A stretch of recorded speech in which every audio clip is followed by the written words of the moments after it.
As you can see, the tide is going in to the bay this way. That means the tide is starting to get higher.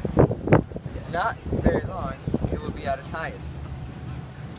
The causes for the changing of the tides are the moon's gravitational pull on the Earth as it revolves around it. Tides occur every 6 hours, and there are 2 of each tides every day, 2 high tides and 2 low tides. Since the moon varies slightly each day in its placement, the tides will be 45 minutes later each day about.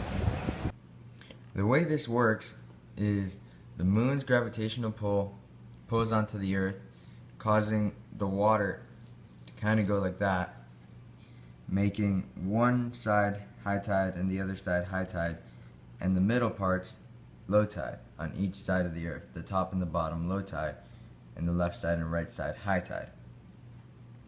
This is caused by the moon's gravitational pull, and as it moves farther back, the gravitational pull becomes stronger and causes the tides to come out farther. So that's how high tide starts to rise and starts to lower.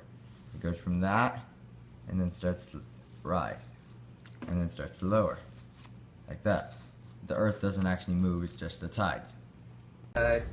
Smaller fish and nutrients get washed into the bay. This causes smaller reef fish to come up and feed on the smaller fish and nutrients.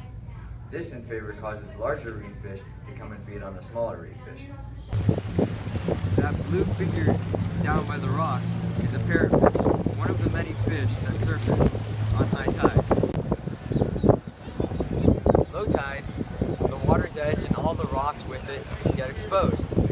This exposes crabs, sea urchins, and other creatures along the water's edge. Many of the ocean birds like to feed at this time because of all the sea creatures and invertebrates out on the rocks. They like to get a lot of their nutrients and food off this low tide. Besides that, the angle of the moon changes with it revolving around Earth and Earth's rotation, changing the angle of the moon like I said before. This causes different tides, like normal high tide and spring tide. The spring tide is the strongest and largest tide of the year. It's not because it occurs in the spring that it's called the spring tide. It's because it springs forward in force, mostly.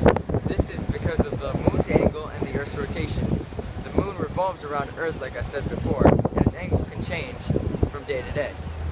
The angle of the moon, like I said, with spring tide affects how strong the tides are. This concludes our session about waves and tides.